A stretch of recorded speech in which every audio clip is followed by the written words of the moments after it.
Welcome back to Reading Bear. Today, we will take a look at some new malicious compliance stories.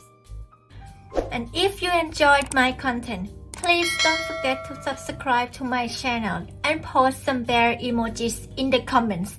Let's go! First one is titled, No Contact Unless It's Via Legal Representation. Okay. This happened about 15 years ago. Relatively early in my career as a web developer, software engineer, so some details are not remembered precisely. Names changed, etc. Anyway, I thought I had landed a dream job at a small media company that had gone all in on digital media and marketing a few years prior and had started to land some big clients, think NHS, etc. The team comprised of two owners, we will call them Jeff and Nige. Jeff was the light-hearted, approachable and more tech-oriented member of this double act. Nige was the straight man, less approachable, and less likely to join us in any social antics, but ultimately a seemingly decent guy and the main driver of the business. In addition, there was an office manager, James, who was also Nige's other half, and Rachel, an office assistant and a good friend of Nige.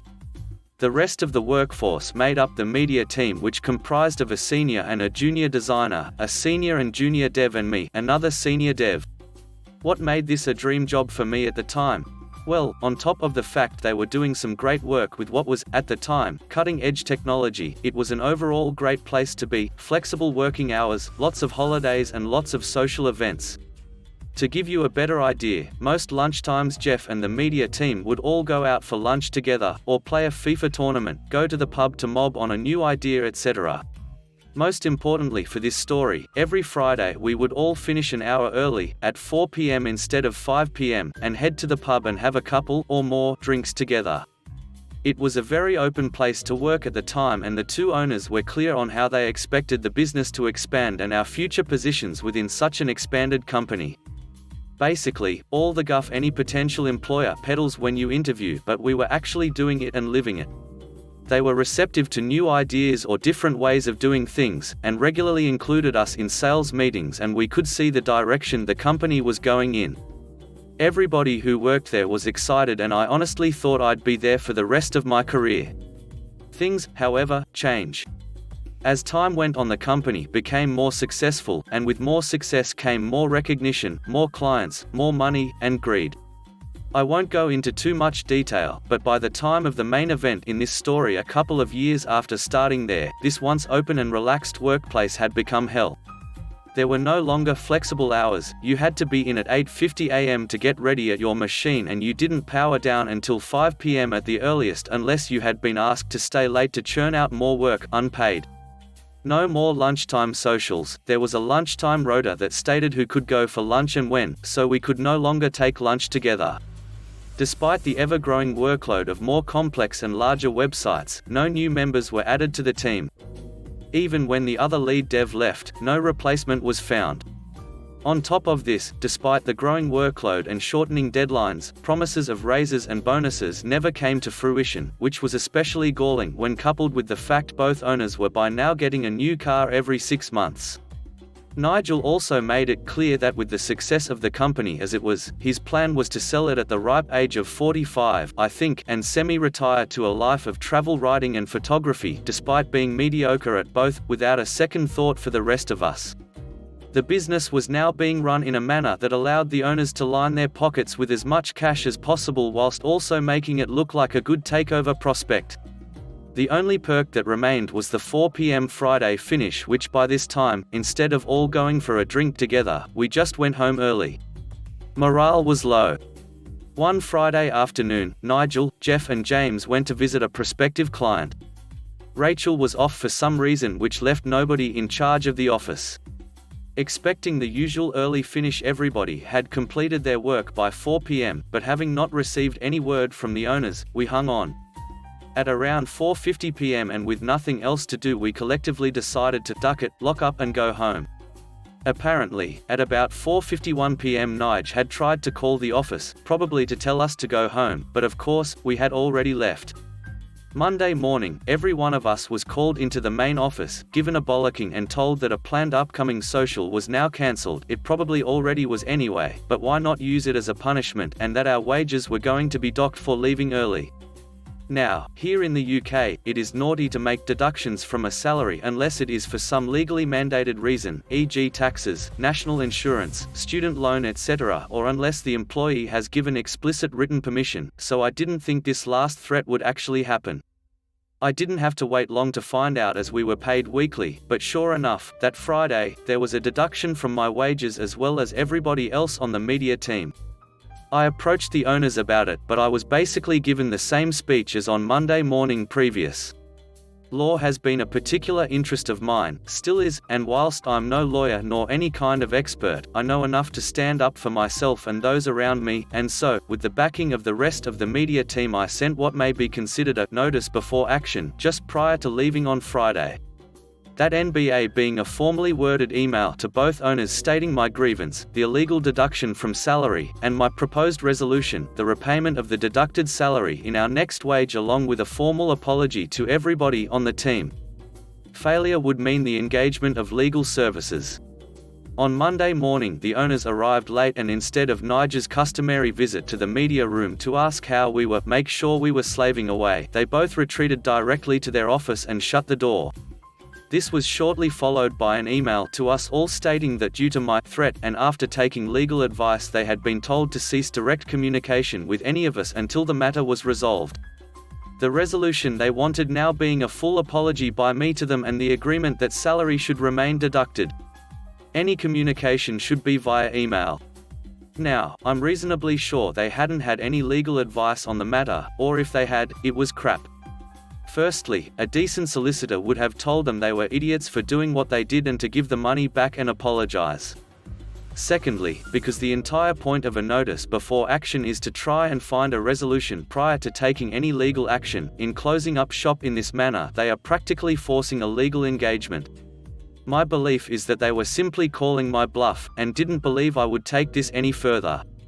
They reinforced this by adding to their email that any further communication about the deduction from our wages would need to come from my legal representation. I, of course, was not bluffing and complied with their request. What they didn't know was that a member of my family was not only educated in employment law, albeit not an actual solicitor, but also a union representative at another company, so by the end of the day a legally drafted letter arrived on the owner's desks laying out the illegalities of what had happened as well as the expected timeline of events going forward. Within 30 days, I think, we were to have had a formal meeting between the owners and myself, with me entitled to legal representation present in that meeting, and with the expectation that my demands in the NBA were to be met as they had no defense. Should that not occur, this would be going to a tribunal or maybe even full court with the company liable for expenses. It was a slam dunk, so they would end up with a relatively hefty bill. Instead of folding, as I expected them to do, this led to them doubling down on their stupidity. Their door was permanently shut with very little direct communication between the whole media team and the owners, with it mostly being done by email, or via Rachel and James. At this point, Rachel and James, who were obviously on good terms with Nige, became openly hostile toward me. For a small example, Rachel would make everybody in the office a coffee in the morning, now it was everybody except me. Seemingly, neither the owners nor Rachel and James seemed to know or understand that First had the full backing of the rest of the team. They didn't have the know-how or the will to fight it themselves, but they were aware of the downhill direction in the working environment and that my actions were preventing the owners from further taking the piss in the future. Now the environment had become exceptionally toxic and nobody wanted to be there. They, and I, started actively looking for different employment. If I remember correctly, an extension was requested and granted, but the deadline for the aforementioned meeting came and went, so my representative sent another formal letter to my employers stating that we would be going to tribunal.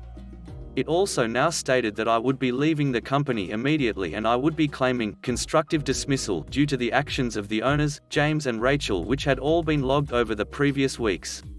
The only result of the extension they requested being an extra few weeks of workplace bullying logged. Receiving all this was the last straw and their resolve was broken. An apology was sent via email along with the promise that the money would be returned in our next paycheck. I'd had enough, however, and I immediately handed in my notice, which I believe was 4 weeks. I hadn't found another job, but I had decided to move to the city anyway and go freelance. Before my notice period ended, the junior designer also handed her notice in, also to go freelance, and within a few months of me leaving, the junior dev and the senior designer had done the same. The business owned by Jeff and Nige was essentially dead, with many of their existing clients seeking us out to continue doing work for them on a freelance basis. I learned that Jeff and Nige eventually had a falling out, with Jeff resigning as a director and becoming CTO at another tech company. Nige renamed and rebranded the old company and attempted to carry on somehow, but to this day the examples of work on their web page are still the ones we made 15 years ago. Most of them aren't actually his clients anymore or are defunct. I also later learned, as we had all suspected, that Jeff wanted nothing to do with the wage deductions etc. Although I'm not sure how hard he fought against it. Although I've not physically met them since the day I left, I am connected to everyone in the media team and they are all doing well. Jeff also reached out a few years later and he is doing well too. As for Nige, James and Rachel, first have no idea. Rachel was close to retirement anyway, so I guess she was reasonably fine. Looking at the public details of the businesses Nige now owns, it's clear that none of them makes any money and his travel and photography blog stopped being updated a few years ago. Nige's, and James's his partner, plans to retire early and travel the world are probably now permanently on hold. As is his pension for a new car every few months. And the amount deducted from our wage over which Nige lost his business and planned future for, £6.80. Next one is titled, "Sure, we can try to make money on gas." This really wasn't a gas war, but the convenience store I managed was in the country a couple miles from one that was right off the freeway. They dictated the price and it didn't really matter what my prices were, but I had to keep my price even or a couple cents lower than them to keep customers walking into my store. A little background. I was the grocery department manager in a large supermarket for this company. I got offered the job at this convenience store because my bosses knew I was getting antsy.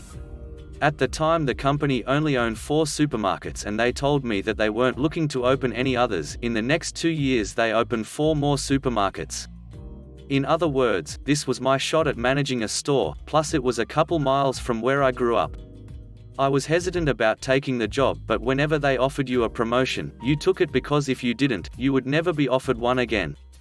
Moving from a large supermarket and ordering product by the pallet to a small store and ordering it by the half case was a lot to take in and get used to. Eventually, I was finding my footing by hit or miss, learn from my mistakes. One thing I had to learn about gas pricing was how willing people were to travel miles to save a cent or two on a gallon of gas. Even my own dad, who lived 2 miles from me, wouldn't get gas at my store if I was higher. I had to keep a constant watch on the other gas station to make sure my prices were in line with theirs. I did this mostly by driving by there when I took deposits into town. Most of the time I was keeping my price 1 penny below theirs. My store's owner didn't like this though. I kept convincing him that keeping my price in tune with the other stations was important to the rest of the store. Eventually he started lecturing me about how much the gas storage tanks had cost, how much the pumps had cost, and how much the lighting had cost. He ordered me to keep the price 2 cents higher than the other station. Okay, I tried, but what could I do? He just didn't realize that he needed to keep level with the other station in order to sell the profitable items that were inside the store. From then on, I made sure my price was 2 cents higher, but I was also going to keep track of my sales over the coming months. I let it go on all summer, the summer of despair. At the end of summer, I had my ammunition. Gas sales had dropped by half or more, but more important, so had our sales from inside the store. I'm going on memory now, so my totals are probably off somewhat. This was in the 1990s. The total sales for the store were probably down $20,000 to $25,000 and the profit he made by selling gas 2 cents higher were maybe a couple $100. So, he spent $25,000 in order to make $200. In September, I went in with my information and explained it all out to him and he relented. He allowed me to stay at the same price as the other station. Once I did that, the business came back. Not enough to save that gloomy summer though. Next one is titled, "Keep Digging Until I Get Back." Long ago, in a land a couple hundred miles away, my father wanted to dress up the front corner of our property with a section of decorative fence and a few rose bushes. Myself, being a teenage boy and not having the good sense to be somewhere else, was drafted to help him one hot July Saturday afternoon. We brought the new fence posts to the corner of the lot, along with a shovel and a post hole digger, and set about the task. It was a long, slow process, as the clay-heavy soil was fairly dry and hard-baked, and as such each hole was taking the better part of 20 minutes to dig. This definitely wasn't on the list of things I wanted to spend my afternoon doing, but such is life. Right about the time we started on the final hole, Mum yelled to Dad from the house, announcing that he had a phone call. As these were the days before mobile phones, Dad headed off to the house and instructed me to keep digging until I get back. Lucky for me, this hole went a bit different than the first 4. About the moment he got to the door of the house, I busted through the clay layer into much sandier soil where I could get a couple inches of soil in one scoop rather than perhaps a quarter inch per scoop. Easy peasy. Now, I was a good kid. I didn't cause trouble of any significant variety, I got good grades, and I helped out around the house when I got caught unawares. But seizing an opportunity for malicious compliance was definitely among my personal strengths. So I kept digging, and digging, post holler in, squeeze, post holler out, dump, repeat.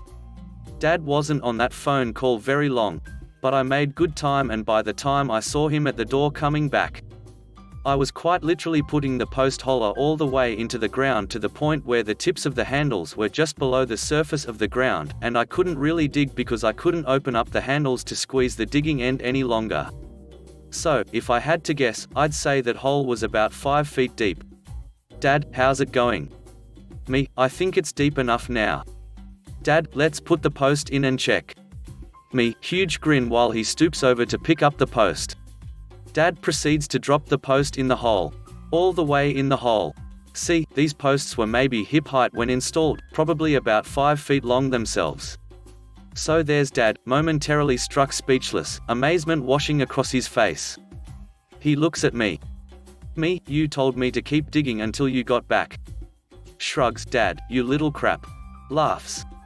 Dad had to grab the post with his fingertips and pull it back out of hole, and it wasn't but a few seconds of work to refill the hole to the proper depth. And to this day he loves telling the story of his maliciously compliant son. Next one is titled, I Thought We Were There to Help You Save Money. Back in the early 90s, the small financial consulting firm I worked for had a contract to help a client in the North implement an accounting package and improve efficiencies through computer integration.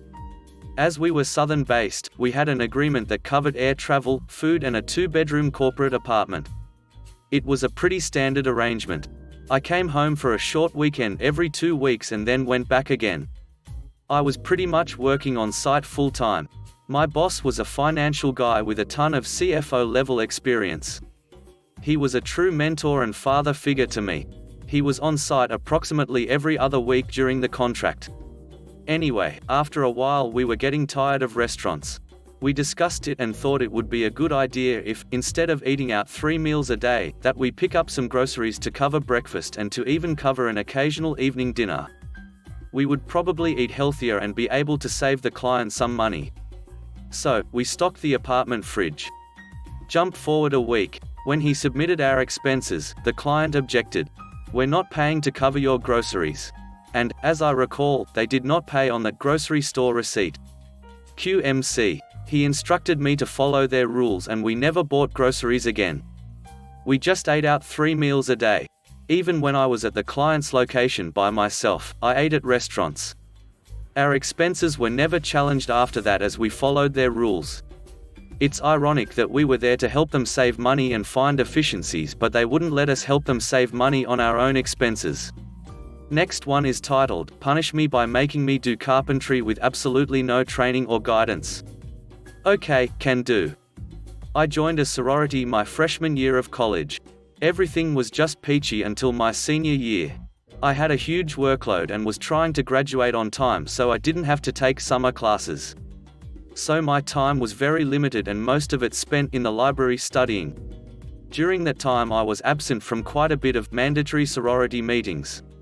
Seriously, there would be like 2 a day and it was getting ridiculous, not to mention time consuming, so I stopped going to the ones that interfered with my class study schedule. Well, since I wasn't attending meetings, I was put on probation for my sorority and was told I was to pay a fine of $20 for every missed meeting. Now I knew there was no documentation that I ever signed that said they had the right to fine me for missing meetings. Sure enough, I asked for proof in the sorority bylaws and there was no passage that said they could fine me for missing meetings. They could impose fines for other things, but not this. So I refused to pay and thought that would be the end of it. I was wrong, of course. The next day the sorority president and chapter leader sit me down and tell me that since they can't fine me, they can find some other way for me to be punished for missing meetings. I just rolled my eyes and asked them what they had in mind. They told me that I could get off probation. I really didn't care that I was on probation in the first place, but whatever, if I would help make improvements around the sorority house, specifically by filling in the holes left by nails, screws, door handles with spackle, or whatever the heck you call the stuff you use to fill in holes in walls. Now normally I would have laughed in their face, but my mind was already forming an idea. They said they would provide the materials, but they said nothing about training me on how to properly do it or even asking me if I've ever done it before. I just said, if I do this we're good, right? They agreed. I never asked about being trained and they never provided any. So I complied with their request and spackled every hole in the walls of the sorority. How much did I use? Well, considering I had no idea what I was doing, it varied from hole to hole. That's what she said. So now instead of holes, there were a variety of different hills and some mountain ranges sticking out of the walls. I provided the finest manual labor that a 21-year-old college student with no formal carpentry training could do, which was absolute crap. I was never spoken to about it, although I'm sure they cursed me up and down behind my back, and about 2 to 3 days later they had a professional come in to fix my work.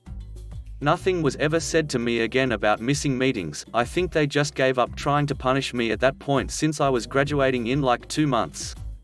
I'm not trying to vilify sororities and I made some amazing friends from that house, but if I were able to do it all over again, I would seriously reconsider going Greek. Edit. I have no idea what to properly call filling holes in walls or what the name is for the person who does such. I sincerely apologize to any carpenter's feelings I may have hurt with this post. Please feel free to educate me. Last one is titled, Worked so fast we had to shut down.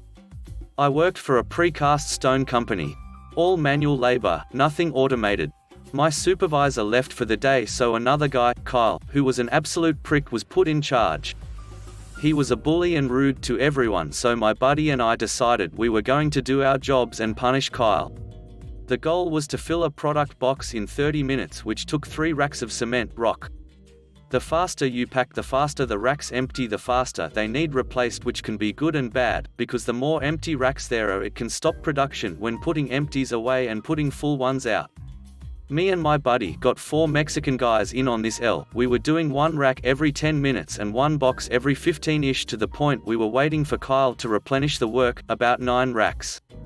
He got so jammed up he stopped putting racks on the conveyor and even production stopped. He couldn't do crap to us because we were working, albeit a significantly faster pace, to screw him, but he couldn't do anything. He got in trouble because he let production stop. It was glorious. Thanks for listening.